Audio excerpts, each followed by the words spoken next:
Good afternoon, everyone. Welcome to today's Two Saints show with myself, Mark C, and my co-host, Mark H. How you doing, Mark? Pretty good, I'd imagine, at the moment.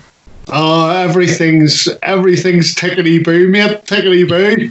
You know what a 10 days it's been. Absolutely. You know, fantastic set of results. Absolutely. Now we go into our last 3 games. You know, and they're all winnable. You know, so let's see how much we can push on if we can. Yeah, and I hope all the listeners are keeping well and safe. Absolutely, and I hope they've all enjoyed the football as much as we have. And I didn't even realise until today we've only actually lost 1 game out of 6 since the restart. What a fantastic record that is! Phenomenal, absolutely fantastic. It just shows the benefit of what Alex Gross has been doing at the club in terms of the players' fitness and stuff like that. Absolutely. So it's hello from myself and obviously my co-host Mark. So welcome to everyone for this afternoon's show. And just like to remind everybody, we've got our Facebook page if you'd like to check that out, Two Saints Show. And on there you can get the latest edition of our podcast. And we can also send that directly to you if you'd like it that way. Just message us on that page there. And we've also got our YouTube channel, the Two Saints Podcast Show. Feel free to go on there and subscribe to the channel. That's obviously where we put podcasts up each week as well on a regular basis. So coming up for you in today's show, we've got the Two Saints review of Everton and Manchester United, Saints news, other football news, Saints transfer news, and our Two Saints previews of Saints versus Brighton and AFC Bournemouth versus Saints. So a couple of South Coast games coming up. I won't call them derbies because there's only one South Coast derby, as we both know. Right. Definitely. I'm not even going there. Right, moving on. We've got a little disclaimer to put out for all of you now, and when we've done that, we'll be back. And we'll be into our Two Saints reviews of Everton versus Saints and Manchester United versus Saints. So we'll be back shortly. Fiesta FM Southampton 95.0 FM. Disclaimer. The following program contains language, views and opinions that may be unsuitable for some listeners. This is not necessarily a view or judgment of Fiesta FM, its management, other hosts or advertisers. The show is for entertainment purpose only and is not intended to defame, insult or offend anybody in any shape or form whatsoever. Listeners are advised to exercise caution in their own environment when listening to the show. So, welcome back, everybody. Kicking off today's show, our Two Saints review of Everton 1, Saints 1, and Manchester United 2, Saints 2. So, we'll start with Everton 1, Saints 1. A little bit after the Lord Mayor's show, Mark, wasn't it, really, in a way? We've got a result, obviously, good result away at Goodison Park. We don't often get anything from there. And in any other season, you take a 1-1 draw, wouldn't you? But a little bit of a downward trend, wasn't it, after the Man City result? We're all on a bit of a high after that, thinking we'd probably get a result, and weren't quite at the races, were we? Well, I don't know so much. I think for me personally, it was a case of we did get a result, by the way, because it was 1-1 and not a defeat. That's first. Yeah, it was a good performance, but not quite the heights of the Man City game, was it? Well, no, it was always going to be difficult to follow, to be fair. No, but then I would say there was more opportunities in the Everton game. Yeah, I just felt, you know, the thing is that we gave it a really good go in the first half. You know, there was possibilities of being further ahead, certainly in the first 25 minutes to half an hour, you know, and then Everton obviously came into the game more. But I think a lot of it is to do with, you know, when you're pressing and you're playing high intensity football, you know, which is what we're doing at the moment. You know, you're only going to keep that up for so long before you hit a lull. You know, you're not going to keep that intensity up for 90 minutes, even 45 minutes. You know, you're just not going to do it. You're going to be having lulls in the game, and that's not happening. The two that have kept that intensity up all season for me, Danny Ings and James Ward-Prowse, that intensity was there again, wasn't it? Danny Ings, obviously, great goal. Got the ball in for Armstrong. Not a great ball, but he took it brilliantly and finished it brilliantly. And Ward-Prowse again was on it, wasn't he? I thought James was a little bit naughty with the penalty he got awarded. Definitely wasn't. He certainly conned the ref with that one, I think it's fair to say. But also later in the game, you could argue that he got robbed at a free kick, didn't he? Because the ball was obviously still in the area. Prowse sent the free kick in, and Sigurdsson's knocked it away with his elbow, didn't he? So you could probably argue with all the things that happened, it wasn't great. But yeah, I've got to be honest, JWP, probably wasn't the best moment to have a go at the old crossbar challenge, even though you nailed it. Probably not the best idea when you're taking a penalty to have a crack at it. I mean, all I would say was, for me, everybody's intensity was up initially for sort of that first half hour, whatever. And the thing is, Mark, if you don't sort of make it count, there was opportunities there, like the penalty miss to go, 2-0 up, and then of course there's a different kind of pressure then on Everton. It's all right going 1-0 up and being dominant, but you can get pegged back at 1-0. I think when you go 2-0 up, 3-0 up, you would say game over, but when you go 2-0 up, it takes a team a lot of effort and energy to get themselves back into the game, You look at that game and you pick out the key moments. So the key moments, Danny Ings obviously scores, but key moments, cross-turned across goal by Sheridan Armstrong, who hooked the ball in. That was ruled out for offside, so that's one big moment, isn't it? Yeah. Obviously, Danny Ings then went close again. How on earth this one stayed out, I don't know. His head appeared to somehow or other end up on the crossbar by Jordan Pickford, didn't it? I don't know quite what. Jordan Pickford didn't know a lot about that, let's be honest. Really, I mean, I heard the commentators say it was it was a save ban, but I don't think he knew a lot about it. So that's two big moments. Then we get the penalty, which obviously Ward-Prowse misses. That's another big moment. You then get the alleged foul on Richarlison by Benrek. Absolute rubbish. I mean, I'm not surprised the red card was overturned in regards to VAR, or possible red card wasn't given, because they looked at it and probably thought, blimey, that's not even a foul. Shouldn't even be a yellow. So I'm not surprised. Perfectly good challenge, man. Perfectly good tackle. Saw it from the other angle. Absolutely perfect. So there's that. Richarlison obviously doing his usual, going down quite easily. So yeah, for me, I think there are a few key moments that kind of, the free kick, obviously the ball was within the penalty area. Sigurdsson stuck his elbow out. That should have been a penalty, definitely. Although Ward-Prowse obviously bought one that he shouldn't have had. So it kind of evened itself out a little bit. But yeah, I mean, I felt it was a good performance again. Just obviously not quite at the heights of the Man City game, but different game, different team. But all in all, the intensity was pretty good, to be fair, wasn't it? And all I would say is it's Everton. The record's not great. My own personal record's atrocious at Everton. I've probably been there more times than I've gone to visit the Vatican City, to be fair.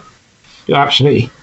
But the sad thing was as well, I mean, they definitely should have put Everton to bed before they had come back from Everton, because they actually had 17 shots, Saints did. So to be fair, you'd look at that and think, yeah, do you know what? They should have put it to bed before it made their comeback.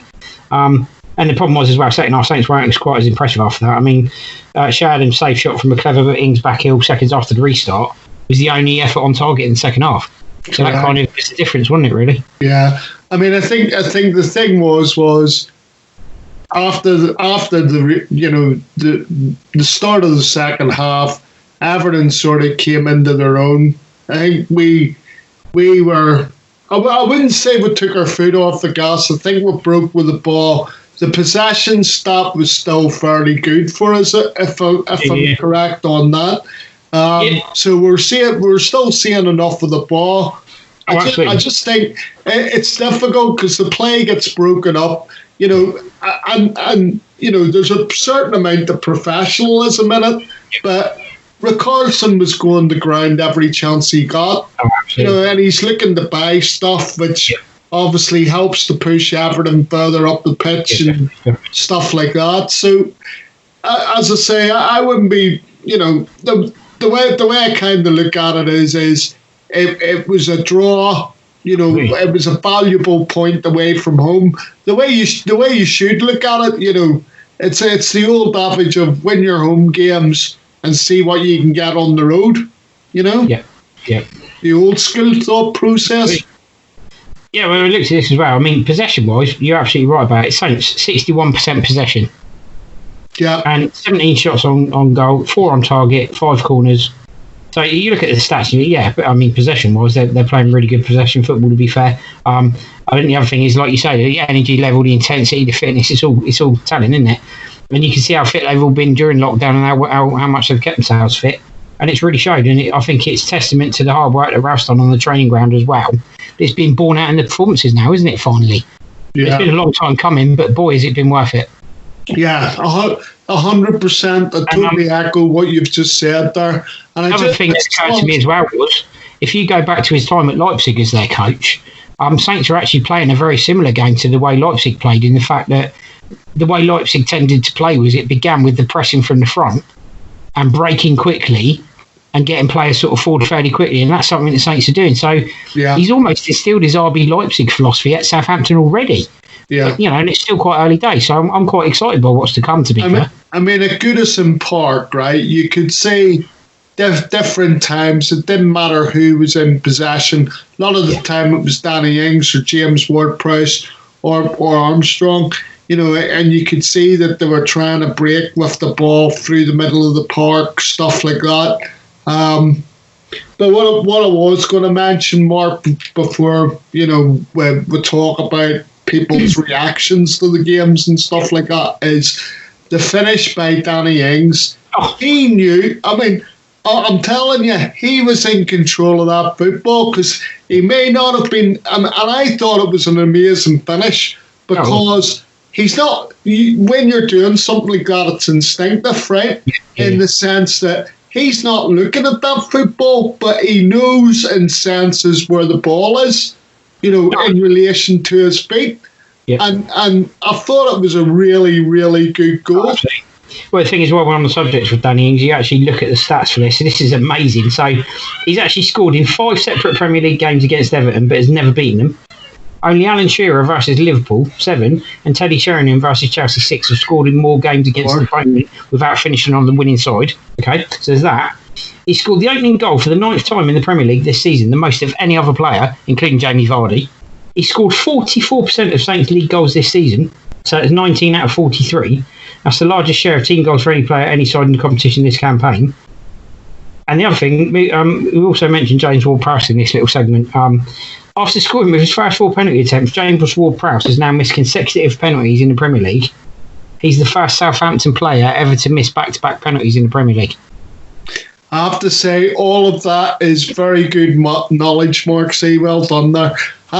All I would say is that, I can understand what people are saying on the different social media, because I think also people want to see the race for the Golden Boot. And I know you've, spoken about this before, but I think it's very difficult when you have a nominated or not nominated, an appointed penalty taker. I mean, to be fair to James, I used to worry a hell of a lot more when Dusan Tadic was taking our penalties. It was definitely heart in the mouth, you know what I mean? And to be fair, Mark, I totally get that, because Dusan took a fair few duffers, didn't he, to be fair? Did he ever? Oh, dear. I always used to think when he was stepping up, this is me on my way to the accident and emergency at the General with a coronary. He's either going to miss this horribly or the keeper's going to save it. Exactly. I mean, one of the first ones he took, okay, admittedly the surface isn't great, but one of the first ones he took was at Burnley, and he missed it. But the thing is with Dusan as well, bless him, I mean, I'm not so sure that he ever hit a clean penalty. I swear the ones he scored would probably miss it, but I'm not sure he ever struck a clean one. But anyway, we'll go to some of the reaction from the game. So Jack Stevens felt it was a good point. I think most Saints fans probably agree with you there, Jack, to be fair. Ralph Hasenhüttl thought we missed a clinical edge. It's probably fair to be fair. Richarlison was accused of going to ground quickly by Ralph Hasenhüttl. Yeah, I can't argue with any of that, to be fair. I think that's all probably spot on. I mean, all I would say is given in relation to Jack's comment, given our record at Goodison, a point's always good up there away from home. In relation to what Ralph has said, I felt at times when we were in the ascendancy, we're a little bit powder puff. We weren't actually putting people to the sword in relation to the opportunities that we did have. And in relation to Richarlison, well, it speaks for itself. I mean, I actually have him down as the number one diver in the Premier League and have for a number of seasons now. So there's no change there whatsoever. No, absolutely not. And I do believe he's actually being entered into the next Olympics for Brazil for diving. Yeah, probably. Quite possibly. Tom Daly, watch out. Right, I think at that point, Mark, it's probably a good chance to a good opportunity to move on to our review of Man United 2, Saints 2. Yes, everybody. Not only did we get a draw at Goodison Park, we also got one at Old Trafford. In the unlikeliest of circumstances, Saints in Fergie time, deep into Fergie time, a 96th minute equaliser to make it 2-2. But getting to the game itself, Mark, I thought Saints first 18 minutes phenomenal. Yeah, I mean, I would say it was a bit more than that. I would say it was 25 minutes. The other thing I want to do is, and I know you probably would approve, but I'm going to sing the praises of an individual here, right? And he doesn't always get the praise that he should do. But my man of the match last night was Ryan Bertram. Yep. I actually thought he had a really outstanding game. Great game. You know, and interestingly enough, after I think it's 3 really good games by Kyle Walker-Peters, I thought he probably had one of his lesser influenced games for me. Yeah, the shame for him. I felt that the work he's done since he's got that slot at left back and right back and stayed in there. Yeah. I felt that all the hard work he'd done over the last few games was a little bit undone. Although, to be fair, I still think he's a fantastic option for Saints if they go for him. And I do think he's given us more at right back than we've had for quite a while. Yeah. I did feel as though, he did drop off a little bit off out against United, and a couple of times, I think for the second goal especially, he did get caught, didn't he?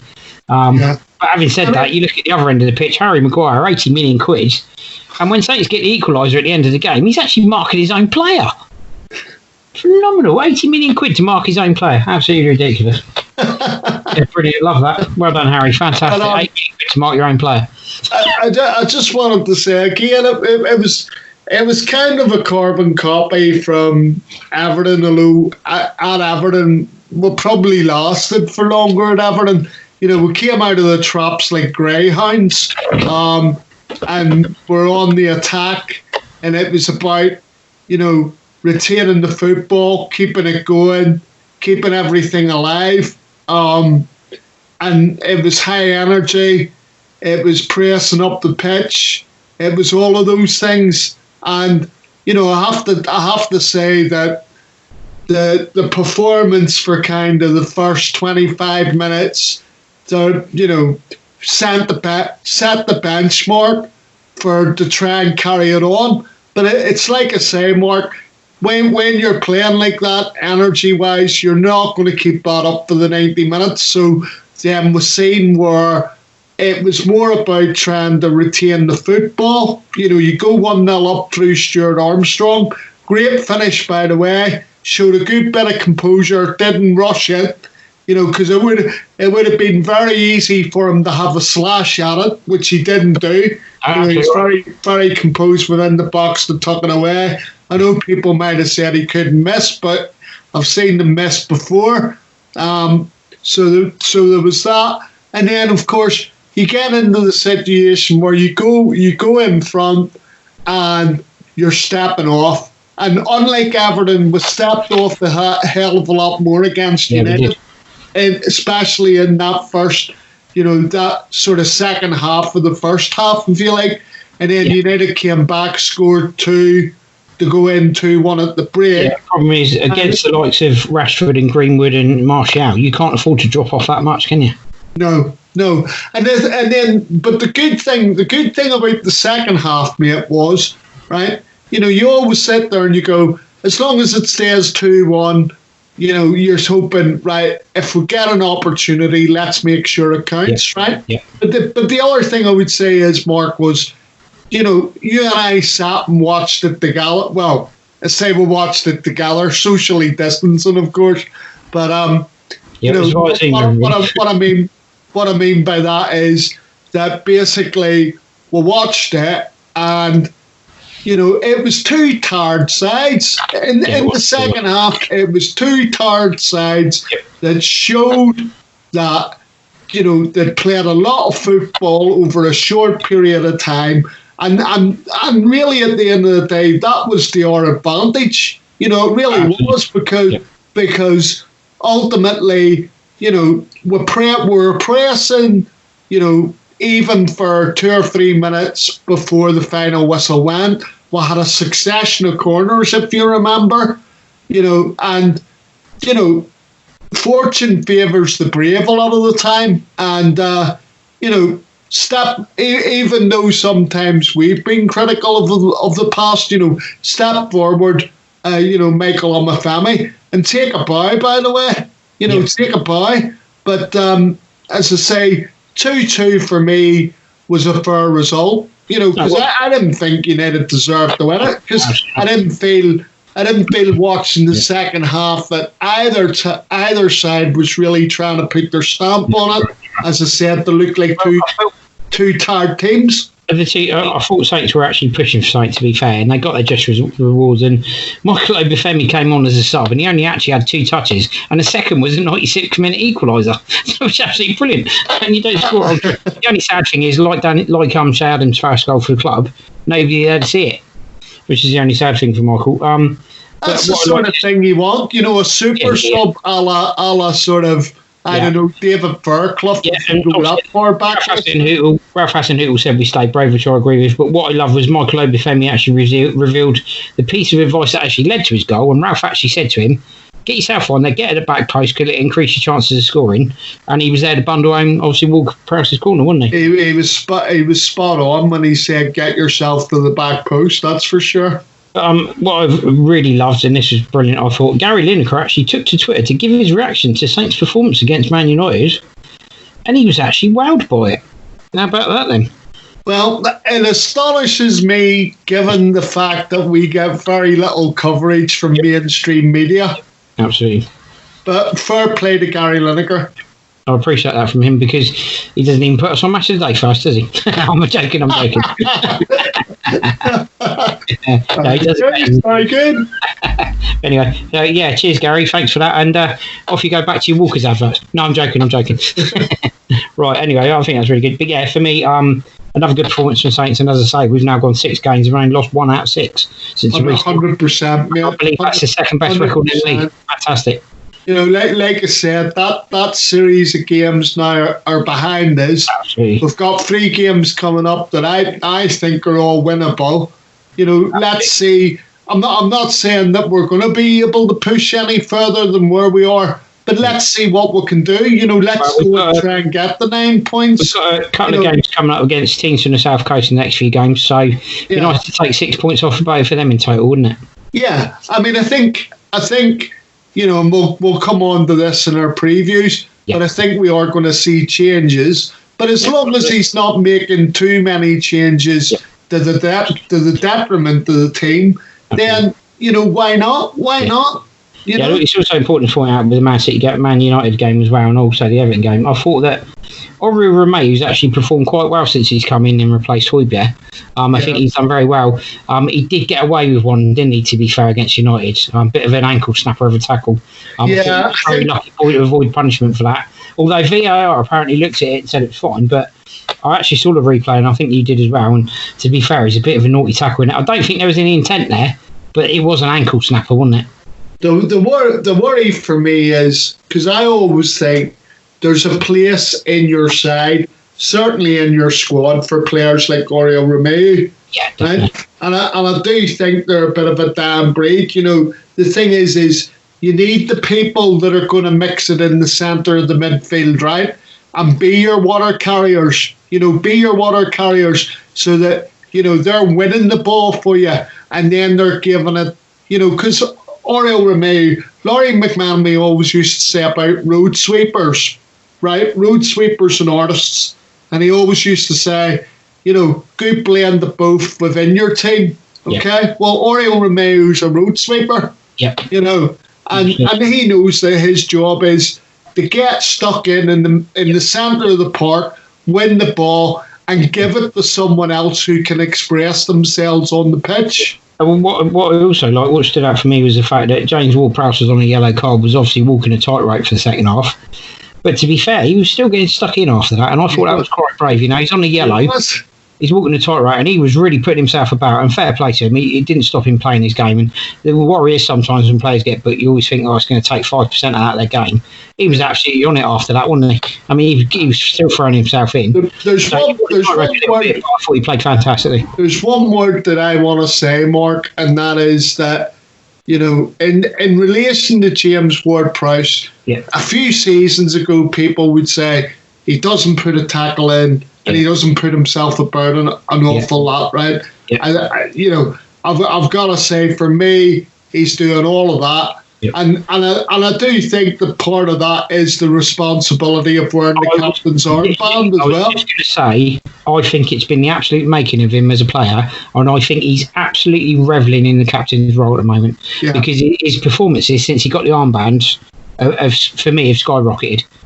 He was a half-decent player before, but for me, his performances have skyrocketed since he's been given the captaincy. Can't be any coincidence. He's been good all season, but from when getting the captaincy to now, he's been a different level. He's been, as Dave Merrington would put it, he's been DC, different class. Agreed 100%. And there's just one other thing that I want to say before we move on, Mark, right? Yeah.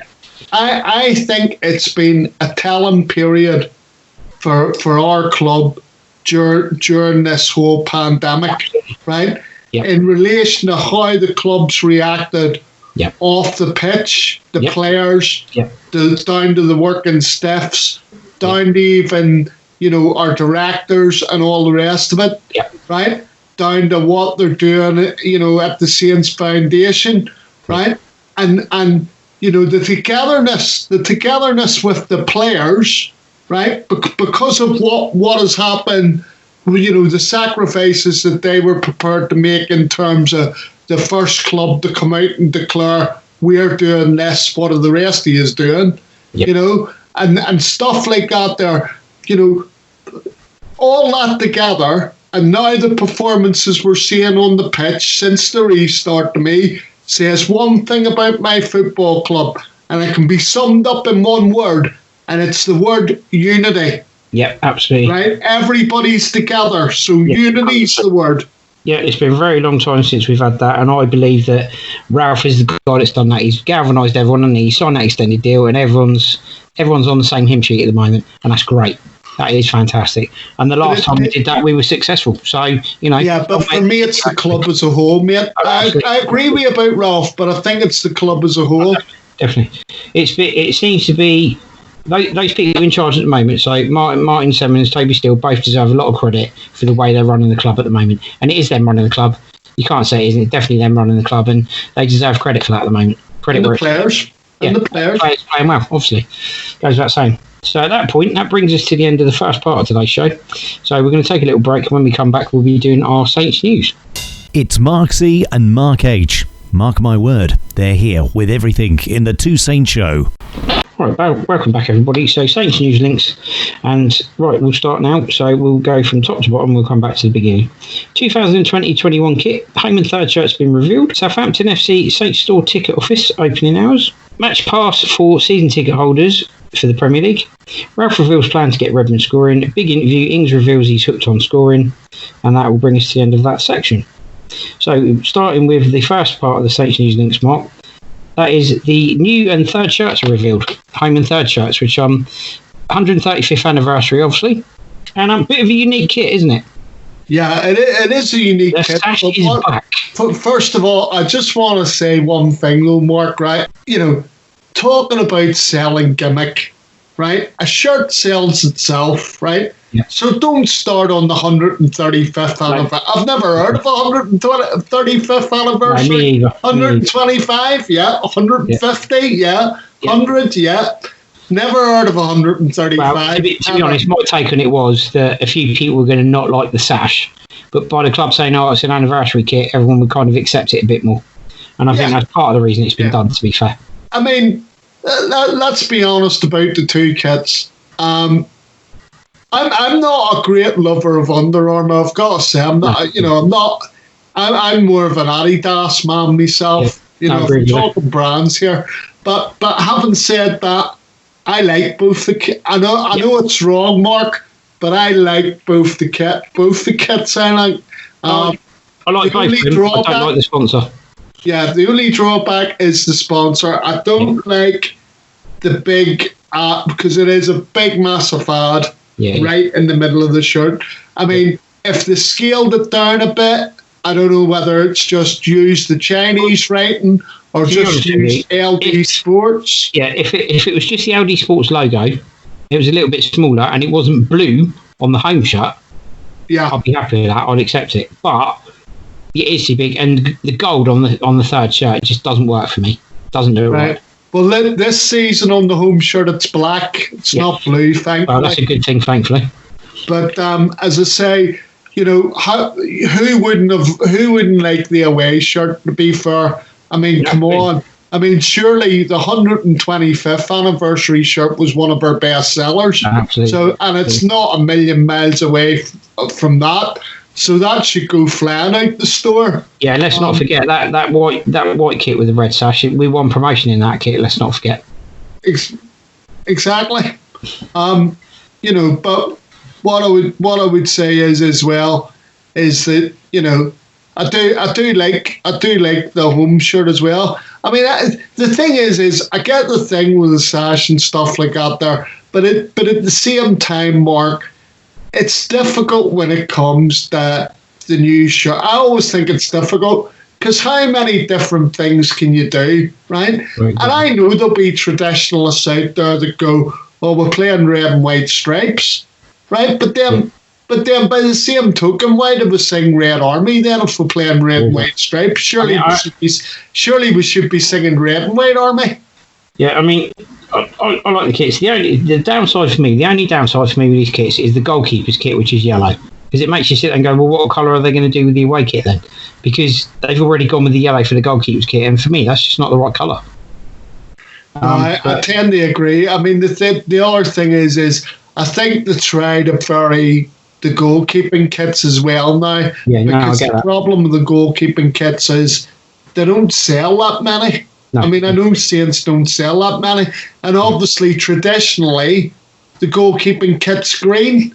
Yeah, you know, so it's obvious that if you look at it over recent years, they've tried to vary the different colours of kit for the goalkeeper.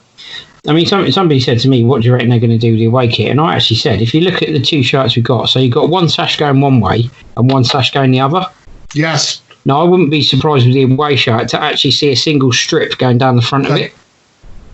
Because then when you line the three kits up, you'll have one with a line straight down the middle and two with a sash either way. And I actually agree. I think you might get a line going down the front and a line going down the back. And so I thought about possible... Well, I thought about possible colour combinations for that. And there were a couple that stood out. For me, yellow and blue is obvious. But for me, I thought back to the old rank Xerox kit, Kevin Keegan era, navy blue and light blue. And I wouldn't be surprised if they used that, to be fair. I'm not sure how that would look, but I wouldn't be surprised if they did something similar to that.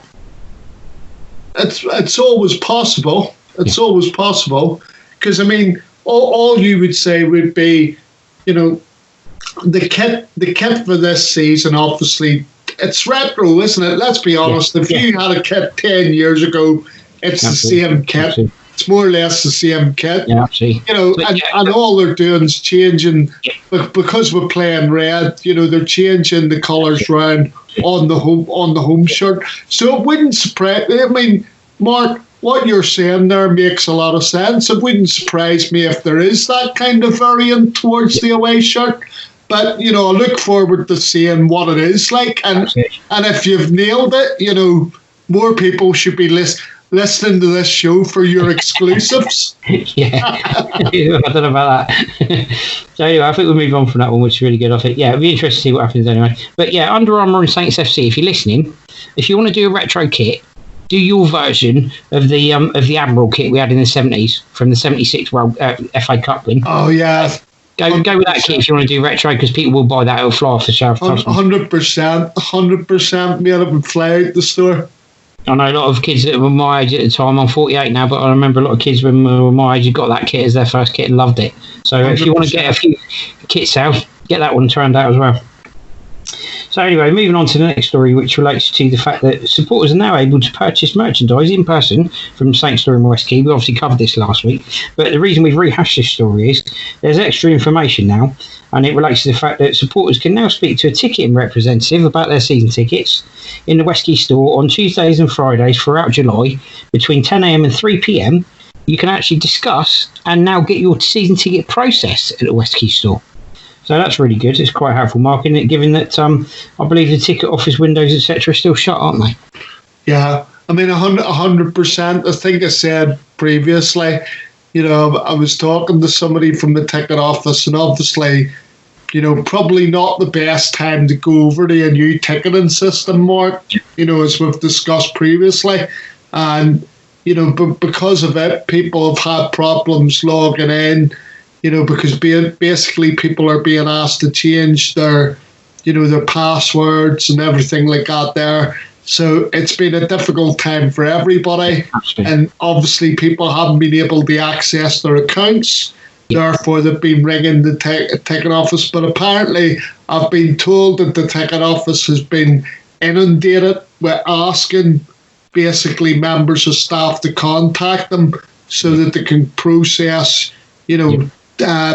Season tickets over the phone. As I say, when I spoke to the ticket office representative, he turned around and said to me he had no more than, I think it was 4,000 people to get through. Yep. I don't know how long a period of time that was going to take, but that gives you some idea. Absolutely. But yeah, so if you can, I know it's difficult, but certainly if you're having problems, people, what I would say is, pop along to the West Quay store, on the Tuesday or the Friday throughout July, and get it done over the counter if you're not being seen to over the phones. And talking of hard times we're in at the moment, and tough times and whatever have you, 2019-20 season ticket holders will be able to watch Southampton's upcoming match against Brighton for free, courtesy of BT Sport. So what you'll be given is a Sport Match Pass, BT Sport Match Pass for season ticket holders, and this will be on the day of the game, Thursday 16th July. These will be sent to season ticket holders and seasonal hospitality guests over the age of 18 with a UK valid address. So yeah, those who already have access to BT Sport are encouraged to watch via TV or online for optimal viewing experience. So if you don't currently receive emails from the club, you can obviously sign up to that. Yeah, I mean, it's good. You and I have our own ways of doing it. Yep. But it's good for those people, a little bit extra, given that, season ticket holders can't get into the stadium. You're being given free access, as a season ticket holder to watch the Brighton game. Hopefully it's a win-win for everybody. Absolutely. So yeah, moving on to our next story. Ralph Hasenhüttl has been working on a plan to get Nathan Redmond scoring. Okay, quite interesting. I think I would imagine that is quite a good way of getting him scoring, Ralph, is to pass the ball to people at the right time, and then when he gets it back, stick it in the back of the net.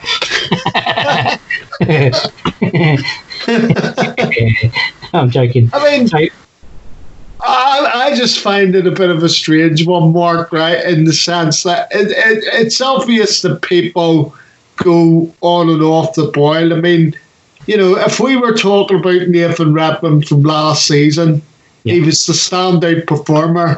Absolutely. within a would say mediocre team. The thing is given this season, obviously the Danny Ings goals have set us apart. Let's be honest. If Danny Ings wasn't in that side, and you look at the other strikers that were there, we'd be doing a Watford. We would probably even be in the bottom three, But the thing is like Nathan just needs to rediscover some of the form that he probably had last season. But again, I mean, overall in his career, he hasn't scored enough goals, given that he is an attacking player.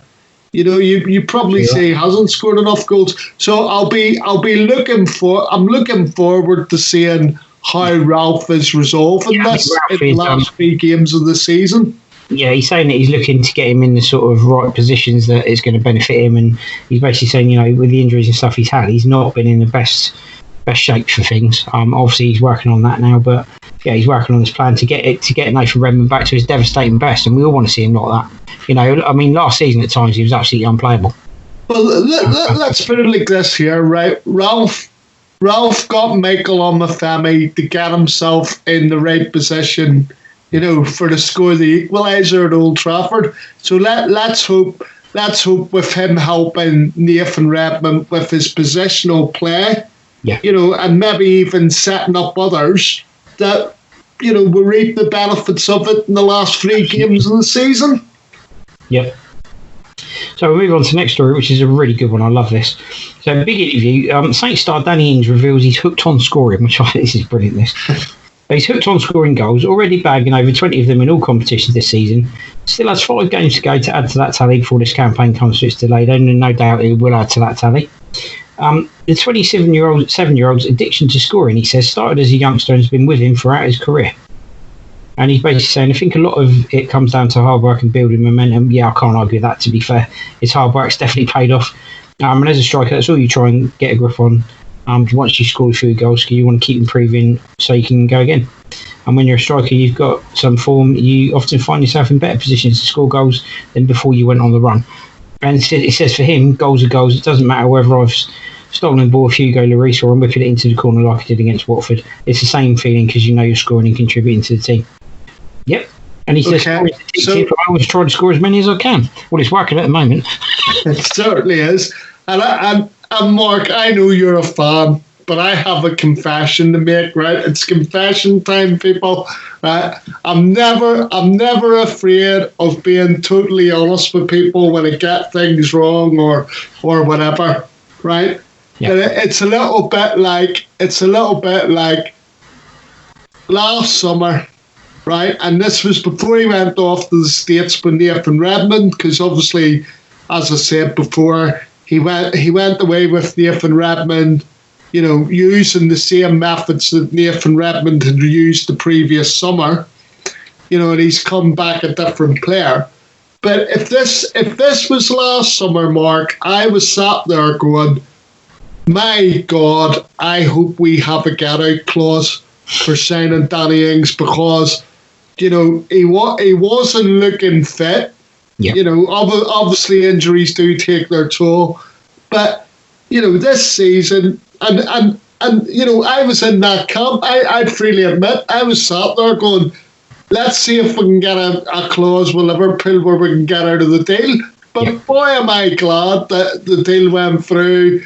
You know, because like I said, you know, you got to admit when you get things wrong, and I'll freely admit I got it wrong. And it's fantastic because you know he's from he's born in Winchester, but he's from the city. You know, so he knows what it means to play for the club. Right. You know, and like I said before, Mark, you can't underestimate the season he's had. I mean, he's won Saint of the Year hands down for this season. Player season, without doubt. You know? And the thing is, it's at both ends of the pitch as well, isn't it? Yeah, and then the thing is, you watch him. His commitment, whether it's in the 18-yard box defending or whether it's in the 18-yard box at the other end, you know, you can't question that man gets himself involved in everything that's going on around that pitch. If you want to see one clip, people, from this season that epitomises Danny Ings' commitment level, watch the clattering tackle he puts in on a Pompey player in the Pompey game. There's highlights of that. There's actually footage of it on Twitter somewhere. I know the crunching tackle he puts on a Pompey player on the sideline. That, for me, epitomised his commitment 100%. And, you know, he scored a couple of goals in that game, but that tackle on the Pompey player, that, for me, epitomised Danny Ings all season. All I want to say as well before I shut up and we move on, Mark, is, you know, I just want to reiterate, you know, the thing is we'll talk about his all-round contribution, and that's right, and it's key. It's the core of what he's about. But also, you know, I'll go back to what I said previously when I was saying, you know, his goals this season has been the difference between us struggling and where we are now. You know, it is a team game, don't get me wrong, but his goals have been key to us either doing a Watford or being comfortable like a Burnley or an Everton. you cannot underestimate Danny Ings' contribution this season. For me, if Danny Ings was taken out of our team, you'd be exactly where Norwich are. Yeah, 100%. So you be in the bottom three. You can't underestimate his input. Definitely, for me, player of the season, hands down.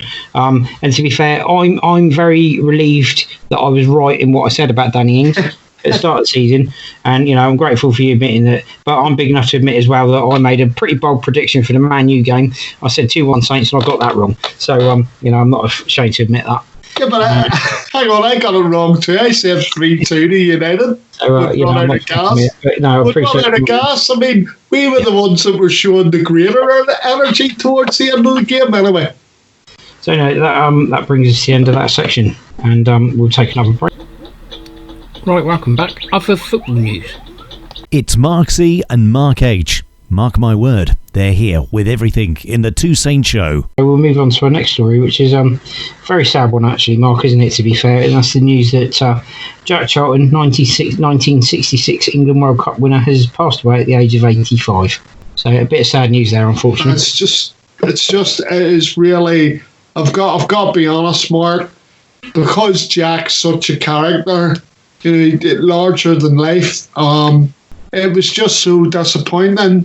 I mean, I remember him as a kid in the heart of the Leeds defence, and, brutal in the sense of definitely a stopper. You would never say he was a football, in the sense that, yes, he could pass the ball, but, he knew what he was. He knew what he was. And the idea, I always like the fact that Alf Ramsey turned around and said, I pick you, he said, but I don't always pick the best players. I pick the best players for the position as I see them being able to contribute to the team. And I think Jack always sort of fell into that kind of style when it came to being a player. But there was no doubt in his commitment, to Leeds on the pitch. I think he holds a record for the most appearances, or close to the most appearances. So, fairly impressive in that regard. The other thing I just want to mention is when he was the Middlesbrough manager, right? And this is something that nobody actually spoke about. But when he was the Middlesbrough manager, I can't remember whether it was when Ron Greenwood was appointed manager or when it was Bobby Robson was appointed manager. But Jack Charlton actually applied for the job and didn't even merit an interview, which, given at the time, he was probably managing an unfashionable club in Middlesbrough, but they were doing well. And for him not to merit, not even getting an interview, and this is something that sticks in my claw even as an Irishman, right? I would have loved to have seen the FA, engage more with the 66 team or the 66 squad and use their expertise and their knowledge, absolutely, in relation to encouraging young players or being involved in the administration of the game. And we never used that. And yet, another beef for me is we've got some of the players have got sirs and the rest of them haven't. They should all be sirs. They should all be knighted for what they did for the country. Yeah, couldn't disagree with you there. Yeah, so he actually, his whole entire career he spent at Leeds. He made a joint club record 773 appearances before retiring. And he actually scored, I think, something in the region of 96 goals, which also makes him one of the highest goal scorers as well. Yeah, definitely, even within that position. It's interesting. We're talking about a centre half here at the end of the day. Yeah, and the other interesting thing was somebody asked him if the highlight of his career was actually winning the World Cup. And he said, no, he said the highlight was actually winning the league title with Leeds. Yeah, 100%. Because he was more or less a club man to Leeds, and that was kind of it. But the other thing I just want to cover more is, sorry, changed the face of Irish football, didn't he? Yeah, I mean, I was just going to come on to that because, as I say, I know that he was hurt not to be considered for the England job. He was disappointed that he didn't even merit an interview. But of course, he kind of got his revenge, if you like, in the sense that obviously Ireland, the Republic of Ireland at the time, was looking for a new manager. Ian Hand had been the manager, and there was talk about him being reappointed.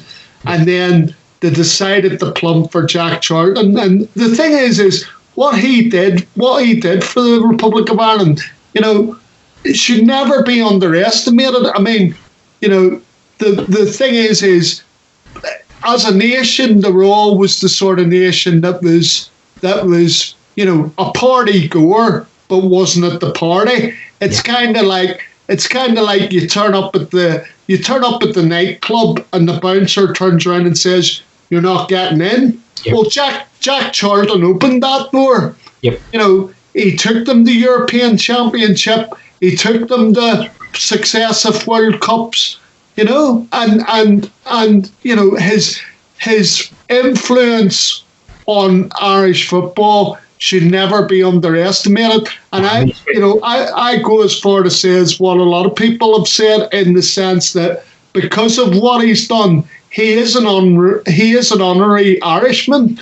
And people loved him for it in Ireland. Change the face of Irish football forever, it's fair to say. So there we go. Huge impact on the game, huge impact on Ireland, and rest in peace, Jack. 100%. Yeah, it's a sad loss, man. The other good news as well is also it's good to know that him and Bobby made their peace, isn't it? There's obviously a big falling out, him and his brother. So it's good to know they made their peace with each other as well. Yeah, no doubt. Well, I think we'll move on to a slightly different story now. Try and change it. UEFA have set a transfer window closing date. So many Saints supporters are completely oblivious to when the transfer window will open and close this summer. Well, here are the dates as recommended by UEFA. Right, here we are. So it will not open until the season ends on July 26th. And that date is obviously looming. And the date the window will close for all clubs is set as the 5th of October. For some reason, I couldn't see the little print there, guys. I couldn't actually pick out what the date was. Yeah. But we got there in the end.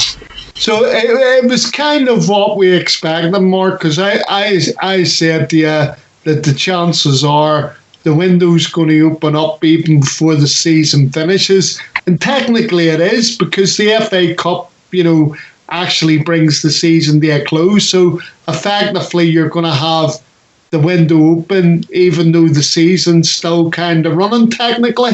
And then I think the thing is like, I know that they're still in talks about the lower league teams maybe having a few weeks extra, so their window might not close until the 19th of October.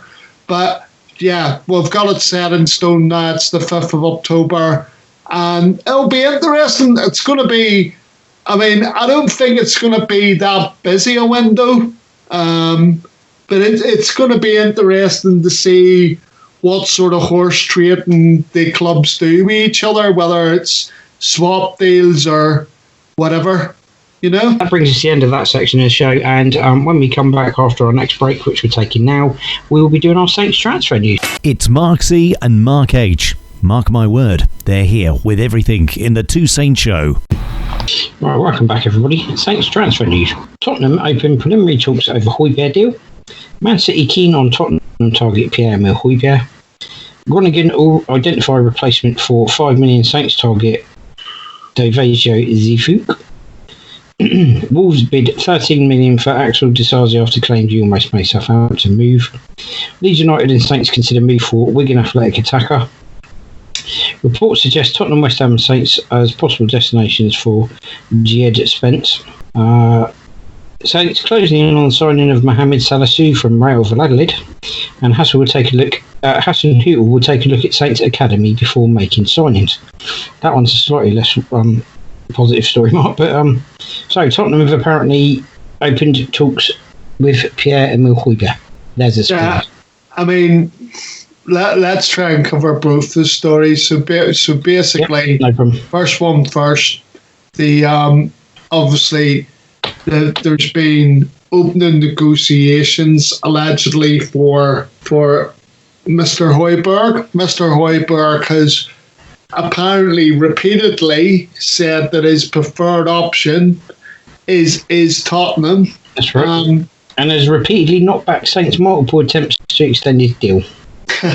all I would say about it, Mark, is if they've opened negotiations, great. And let's hope Saints get what they want from it. What worries me is within the Saints fold, there's a lot of people clambering for Kyle Walker-Peters after recent performances, right? To be included in any deal, right? That's right. I have misgivings about that, Mark. Yep. Only because, and you'll understand where I'm coming from when I say it to you, right? This is Daniel Levy we're dealing with, right? Yep. So, in the same way that we're led to believe that Cortese played hardball with Arsenal over Oxlade and Chamberlain, I can guarantee you that Daniel Levy will play hardball with us over Kyle Walker-Peters. Absolutely. And do you know what? I wouldn't actually include Kyle Walker-Peters in any deal. Me either. No. I would just say, okay, you want Mr. Højbjerg, give us the money. Yeah, absolutely right. And then that stops any negotiation, because trust me, he'll play hardball, because we've seen it already with Mourinho. Mourinho has come out and said that apparently Kyle Walker-Peters is one of Daniel Levy's favourite players. Yeah. So I'm sat there thinking, do you know what? Even if we go into negotiation with Tottenham, right, leave the Kyle Walker-Peters stuff to one side, turn around and say, this is what we want for Pierre-Emile Højbjerg. Yep. Are you going to pay us the money or are you not? Well, in the article, they're saying Saints valued him at 25 million, and they reckon that 20 million might seal the deal. Yeah. Well, it wants to be 20 million in cash and nothing else. That's what you want it as. Yeah, that's what I want, because the thing is obviously the way the press are reporting the Tottenham end, right? They will try and negotiate down in terms of the size of the money. Right, because obviously, if we were to do a swap deal, Saints fans would expect some sort of money to be coming back. As I've stated in the show before, it is probably going to be around 20 million. It's all about negotiation tactics. It's probably around 20 million. And if we were to get Kyle Walker-Peters, I would expect us to pay 12 to 15 million. So. Yeah. I'd be expecting £5 to £8 million to come the other way if he's part of that deal. But if it gets too difficult for Saints, park it and just say, give us the money for what we want for him. And the other thing I'm going to say to you, Mark, is, and I just want to raise this point, and I know this is something you want to come in on, right? Well, where's this transfer guru? We were getting this transfer guru in to help with to help the target and pinpoint, right? And the thing is now we're sat here and I'm looking at the people, because all Ralph will do is he'll turn around and say to somebody, I want that player, right? So who at our football club is going to go and negotiate with Daniel Levy? Because I'll tell you something, whoever it is, because we haven't got our transfer guru, and I want your thoughts on that, right? Because we haven't got our transfer guru, who's going to go into the Lions Den? Daniel, do you like it? Daniel, Lions Den. Who's going to go into the Lions Den and negotiate with him? Well, good luck with that, Saints. Good luck with that. Martin Simmons. It's going to be Martin Simmons or Toby Steele, or both. Toby Steele or both of them. It'll be Martin Simmons and Toby Steele, I'd imagine. Or the only other guy that would do it, to be fair, would be Mr. X Everton, who everyone's kind of forgotten about, but we brought him in, didn't Mr. we? Glover, but Mr. Glover's nothing to do with that side of the football club. We've already been told that Mr. Glover is looking after the administration side of the football club. That's what we're told, but this is a guy that's dealt with recruitment at Everton, so I don't know. It's an interesting one. We're talking about Martin Glover, if people don't know who my take on it's pretty simple. I mean, my concern about it is the fact that we were informed that that Matt Crocker coming back to Southampton was because he was the most outstanding candidate in Europe. Although apparently he actually contacted the club and said he wanted to come back. So I have serious concerns about why we haven't appointed this transfer guru and whether or not we're going to, because I'm not sure we are.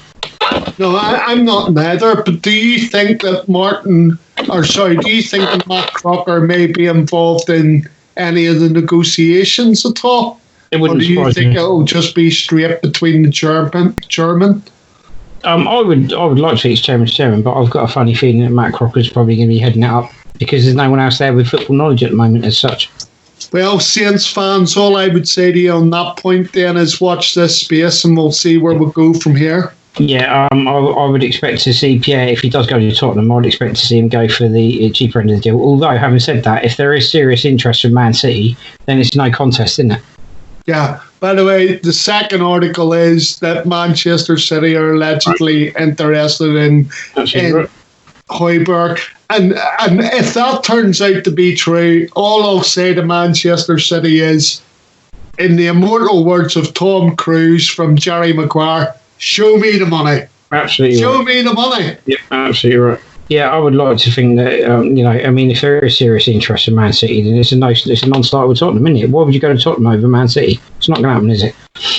So anyway, we won't see him that. But I believe what you've said as well, and I think you're absolutely right that Daniel Levy's going to play hardball, and we don't tend to play hardball very well at Saints, do we? Yeah, so I actually think, if there's serious interest in Man City, it's not going to happen, and it does make it difficult for Tottenham.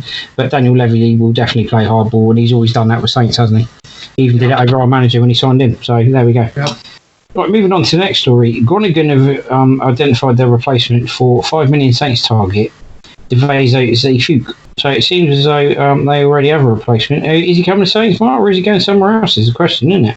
Yeah, But according to a report by Football Zone back in April, which first cited Saints' interest, they obviously have Carl competed on loan, but it seems as though his current club have identified a player by the name of Valquist after the right back departed Dynamo Dresden on a free transfer.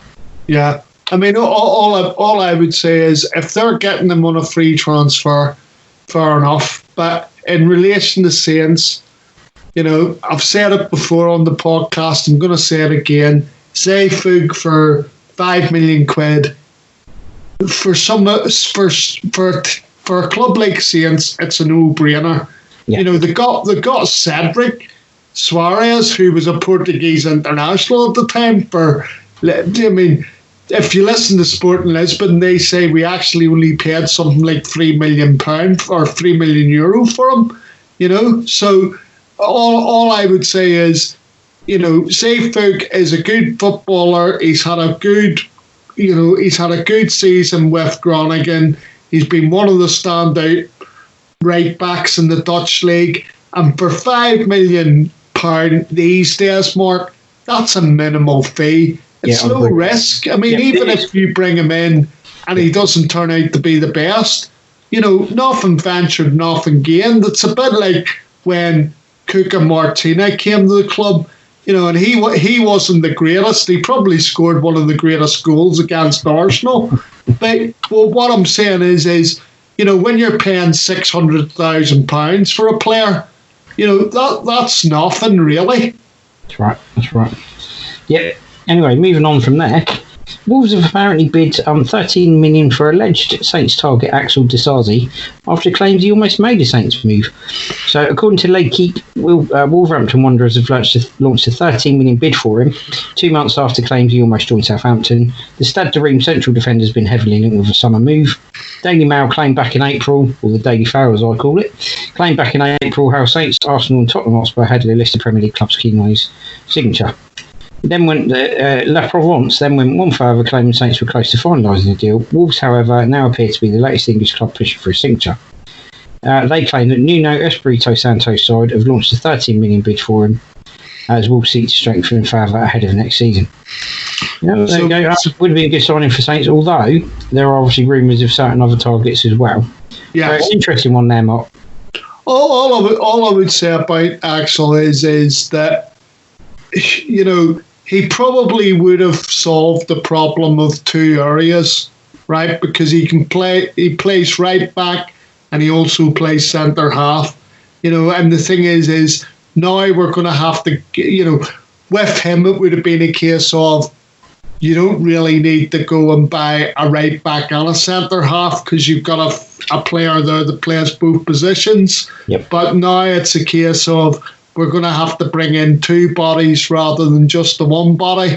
It's a case of the one that got away. But hopefully, as we go on here, as I say to you, if we can get either of Kyle Walker-Peters or Zay Book in the right back slot, and I know we're coming on just to talk about somebody who's allegedly coming to the club. Hopefully that will solve those transfers will solve those problem areas. Let's hope so. Right, moving on to the next story. Leeds United and Saints consider move for Wigan Athletic attacker. So this relates to Joe Gelhardt, as per a report by The Sun. Oh, yeah, okay. Right. The young strikers in man in demand this summer has also been linked with Celtic, Tottenham Hotspur and Everton. Well, if you've got a choice between us, Tottenham, Everton and Celtic, I think you can probably put your money on where he's going. But anyway, they're eager to offload players to slash their wage bill. Their midfielder, Janser Weir, is moved to Brighton and Hove Albion as covered by the 72. However, Paul Cook's side may also sell other youngsters like Gelhardt and Carl Joseph. So he's 18 years old, highly rated by Latics, being tipped for a bright future in the game. So I wouldn't think that it would be a transfer that Saints are looking to bring him straight into the first team. This would be one for looking at developing, wouldn't it? I've got to be honest. That's the way I would look at it. And what sort of money are you talking about? Mind you, I'd imagine, given Wigan's situation at the minute, there's probably a fire sale going on to make sure that players' wages get covered on a monthly basis. Well, this would be similar to, which would be a bit similar, wouldn't it, to, I think it was 2009. I mean, Mark will correct me if the date's wrong there, but it's very similar to the situation we had at Saints under Rupert Lowe, wasn't it? Yeah, we had to sort of have a bit of a fire sale of players. We had Sermon and McGoldrick both leave the club, and that was basically, to keep the club running, to keep the club afloat until a new owner came in. And it's very similar at Wigan at the minute. I mean, we're talking about this youngster and the possibilities of him coming to us or Tottenham, and last week they ended up selling David Weir's son, who I believe is a central midfielder, and he's a very promising player, and they sold him to, obviously, because they're in administration, they need the money. But they sold him to Brighton for £500,000, and apparently he's got a very bright future in the game. Well, talking of bright futures, according to the Telegraph, Middlesbrough defender Jed Spence is set to be a man in demand this summer. It's stated that he caught the eye of Premier League clubs in 2020, with Neil Warnock comparing him to both Trent Alexander-Arnold and Aaron Wan-Bissaka. That's quite something, given that they're pretty different players. Alexander-Arnold's superb going forward, while Wan-Bissaka is a great one-on-one defender with developing attacking play. Being compared to both players is quite a compliment, but with Borough fighting against relegation, they could now lose him. So what do you make of that one, Mark? Another one for the future? Yeah, I mean, all I would say about him is I think he's further down the track for us in the sense that, the last fella that we talked about, I think this lad's here and now, really, Mark. Yeah.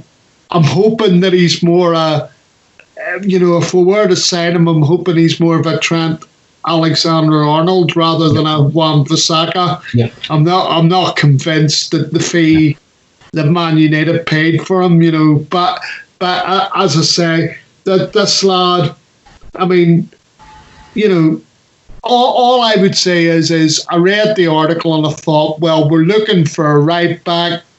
Kyle Walker-Peters, who knows, as you know, my preferred option's the Groningen lad, but obviously this is another option that's arrived on the scene. Currently playing at Middlesbrough. He's from London, so there's a good chance that he'll want to move south. Yep. I mean, it's obvious that by the sounds of it, he's not signing a new contract, so he's going to be available for a minimal amount of money. Yeah. And obviously, I'm assuming that Saints are watching that situation. Well, the thing is with some of these players, well, they all kind of fit the remit, not the remit, but they all kind of fit the mould that Ralph's looking at, don't they? Yeah. They fit the age bracket. They're the type of players he'd like to bring in. So yeah, I guess it makes sense to a point. And an attacking fullback to boot, you know. Yeah, absolutely. Right, If moving you on read to the article. Yeah, absolutely. Yep, no, definitely, and that's good. I mean, we definitely need attacking players because we don't have a huge depth of attacking players in the squad, do we? No, So it makes and we sense. don't have a lot of quick players, as you pointed out. That's right. You know, speed merchants. Absolutely. Right, moving on to the next story. So this is quite a good one, quite exciting from the Saints fans' point of view. I know a lot of people have talked about this guy. We certainly have as well. Southampton rumoured to be closing in on the signing of Mohamed Salassi with Real Valladolid's. So yeah, with Real Valladolid's centre back. He's got a 10.9 million release clause. He's awaiting a work permit by all accounts. So Saints are close to signing him, pending a work permit. French club Rennes had been the main competition for the Ghanaian defender, but he's told them he wants to play in the Premier League with Southampton. The 21-year-old has a 10.9 million buyout clause. Saints have had a deal in place with Valladolid to sign him. So he's 6'3". He's actually been quite impressive from what I can gather. So all that apparently remains ahead of his signing is for him to obtain his work permit. So could be a good move, Mark. Yeah, A unit. Yeah, so just to recap, Mark, he can play centre half or defensive midfielder. Yep. Okay, so he could do the Victor role, or failing that, centre half's the position that we're obviously looking to fill. Yeah. Even I'd even say, given the fact that Yoshida's left, so you're basically replacing what you've already lost, if you like. Yeah. But hopefully he's going to be main competition for Jack Stevens, Vestergaard, or more competition for Jack Stevens, Vestergaard and Bednarek. All I would say, Mark, is please let it be true, because I know we've got another article coming up which is slightly more on the depressing side of things. So please let it be true. Please give the fans a little bit of good news. Yeah, and the other thing is, it would make a lot of sense, Mark, if it is true, because if he's coming in this early, we don't have the Kevin Danzo thing from last year, which again wasn't fair on him because he wasn't able to do proper pre-season and all the rest of it. And the club did promise that they were going to start signing people early doors to make sure that they were ready, for pre-season and everything else. In fairness, given when the transfer window opens, they may well be signing people early doors. So we'll have to see. I mean, it's only sort of next week and a bit, isn't it? So it's not far off now. But all I would say as well, Mark, very quickly is, right, I am concerned because there were reports that obviously Saints had lodged a bid and basically they decided that they weren't going to take it any further because they were worried about the work permit, right? Yep. The work permit situation, he hasn't actually represented Ghana yet. Yep. And obviously that's an issue. But I was speaking to someone tonight who says that even if Saints appeal it, it shouldn't be an issue for them to get the actual work permit. Right. And this is why now all of a sudden people are reporting that the deal's back on. I mean, I think I said previously before to you that the lad was keen as mustard to come. Apparently we have offered more wages than anybody else that's been in for him as well. Sounds about right. That sounds about right. Yeah, no, I'd agree with that. So yeah, and you're right about the next story as well, a little bit more depressing. Ralph Hasenhüttl will take a look at Saints Academy before making signings. So basically, he believes it's crucial to scout the club's academy before investing in new players this summer. He's keen to bolster his defence ahead of the next season's campaign. And he highlighted the importance of ensuring you aren't stifling someone else's development by bringing new players into the squad. The first thing is you have to scan your own academy for whatever you have and what you miss. It's never in any club you have fantastic players in every position. If you have a problem in one position, you must focus on one position and don't block anybody from coming through.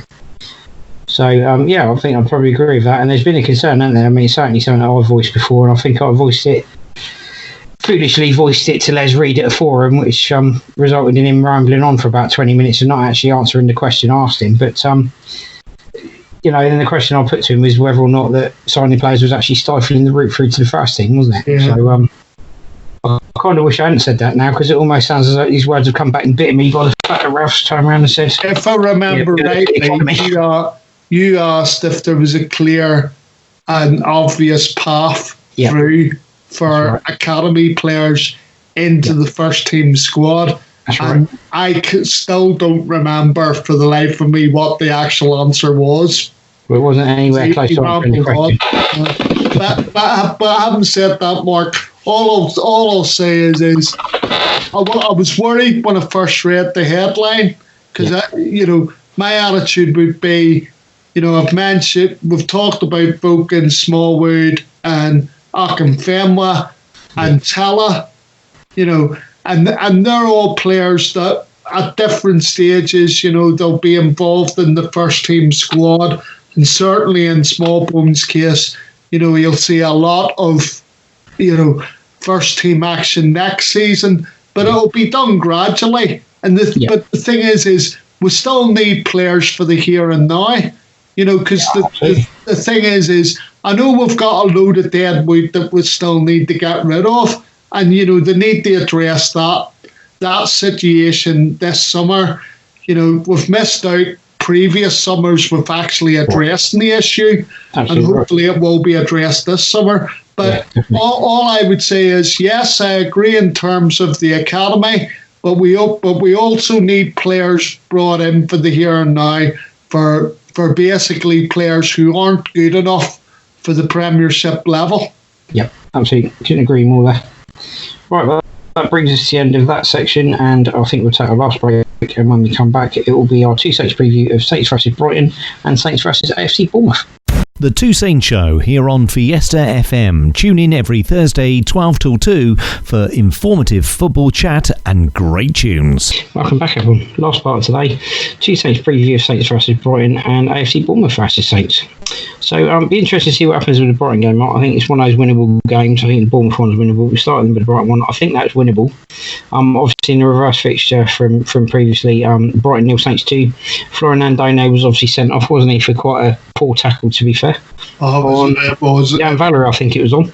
Yeah, and it was a sending off as well, yeah. And obviously Moussa Djenepo scored in quite some style, getting his Saints career off to a bit of a flyer, I seem to remember. And we run out 2-0 winners. I've got to be honest, Mark, I quite fancy us to put a couple of goals past them, don't you? I do, as long as, like I said previously, I do as long as we're not changing the personnel too much. I accept that there are players that are going to need to be rested, but as long as the personnel doesn't change too much, then yeah, I think, you've got to look to try and obviously win the game. The thing is I want us to try and improve our home record, because we still have plenty to play for, Mark. It's not like any of these next 3 fixtures are dead rubbers or anything like that. All right, we may not have bounced that far up the table to where we are now, but there's still plenty enough to play for in terms of improving that home record. I mean, like I said to you previously, I want to see us win these next 2 home games so that the monkey gets taken off our back. Absolutely, I agree with that, and I'd like to see us win both those games comfortably, to be fair. But also, it's important to point out that there is still something to play for, and that is also the fact that for every place in the Premier League, you're talking between £1 to £2.5 million for each position. So exactly. If we climb up a couple of positions, you're looking at £2.5 million or more, depending on how far up the table you go. So and you'd like to think that might be the difference between signing a player and not signing a player. Yeah, there you go, exactly. Absolutely. So yeah, for me, I'd love to see Saints run out winners, and I'm actually going for, it's quite a bold one, but I'm going to go for 3-0 Saints. Right, 3-0 Saints. I'm going to be slightly more conservative. I'm going to, because I think their danger man for me is, I mean, a lot of people talk about Maupay, who plays for the French lad, but the one that interests me is the Belgian player, Tossard. He looks like a really good player, but I'm going for a 2-1 win, mate, and I'm going to say 2-1 win the Saints, and I'm going to say Danny Ings to score both the goals.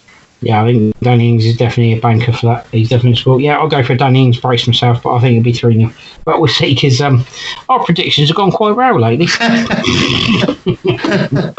Our predictions are disastrous. So talking for me, this is the game of it all as well. Moving on to the Bournemouth game for me, this is the one for me that Saints, you really want to see Saints put Bournemouth to task in a way. Not because of what it will do, positive or negative for Bournemouth, but obviously Bournemouth been trying to sort of stoke up this fierce false rivalry, as I call it, that just isn't there. And for me, it's a case of, when you see, like, I don't know, you see a racing driver put his teammate in their place. In a way, you want Saints to put Bournemouth in their place a little bit.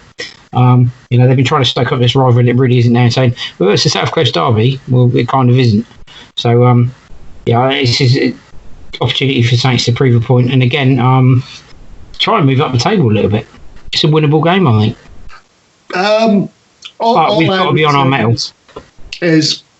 I actually think that we have, in terms of when you match up Bournemouth with Saints, I actually do think that we have the better players in the midfield. I think we have better players in the defensively.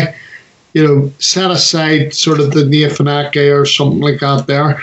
The thing is we're probably even Stevens when it comes to attacking. Although, if you put Josh King and Callum Wilson up against, say, Shea Adams and Danny Ings, yep. Obviously, King and obviously they sort of come out more on top, Wilson and King, in terms of their goal scoring. Yep. But obviously with Danny this season, you fancy him to stick a few in the onion bag. I'm just saying in terms of partnerships, Mark. Yep. But I think we've got a stronger midfield. I think we're stronger defensively, or I like to think we're stronger defensively.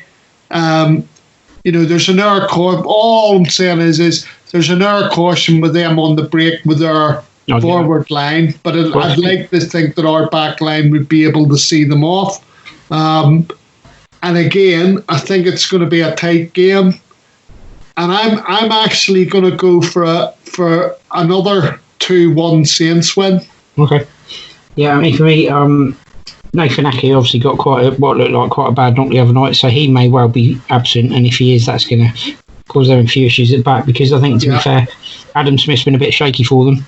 Steve Cook's not been having a great season for Bournemouth defensively, so I think they're a little bit weak at the back if they don't have Nathan Ake, and it does look as though he could miss a game because he's picked up quite a nasty knock the other night. They'll be hoping he recovers in time. He's got a little bit of time yet, obviously, so he may well recover, but not looking good for them at the moment. But even given the fact that we should be slightly stronger in certain areas, it's again very similar to the Everton game. We have to be on our mettle, don't we? Bournemouth could still spring a surprise or get something out of it. They proved that with the Leicester result the other night. Okay, Leicester will woeful, but if you don't give Bournemouth a modicum of respect and you just think that you're just going to walk all over him, then you're in for a bit of a tough game, aren't you? But I think if we're on our mettle and play our own game, we should win it comfortably. So I'm actually going for 2-0 Saints. 2-0 Saints, right? Yeah. Okay. The other thing I just wanted to mention, Mark, was you referred to it as the South Coast Derby. I keep hearing people refer to it as the New Forest Derby, but as I've said before, and I'll state previously, I used to go down when we had friendlies against Bournemouth, which was a regular thing, certainly back in the 90s. And we used to help hold buckets to raise money for the football club and everything else. Yep. So I don't buy into any of this nonsense and it's a new generation Bournemouth fan who's only recently come to the club and they want to have a rivalry. Well, all that remains for me to say is thank you for joining us today again for the Two Saints Show. Just like to remind you, we've obviously got our Facebook page, Two Saints Show, where you can get our latest podcast. If you want that sent directly to you, please message us on our Facebook page, Two Saints Show, or have listening to the podcast on there. If you don't want to do it that way, you can also go to our YouTube channel, the Two Saints Podcast Show. Go on there, check out the pod, subscribe to the channel. all I would say to everybody is take care of each other till next time, and keep listening. The fact that you're listening, it encourages me, myself and Mark, obviously, to continue and keep producing the show, and take care of each other the next time and keep listening. Please. And come on, you Saints. To everyone that follows us on Facebook, thank you. We really appreciate the huge following we seem to be generating on there at the moment. And thanks to all of you who subscribed to the YouTube channel and watching the podcast on there. All that remains for me to say is join us again next week when the two Saints go marching in again. Bye for now. Bye. Thanks, people. Bye.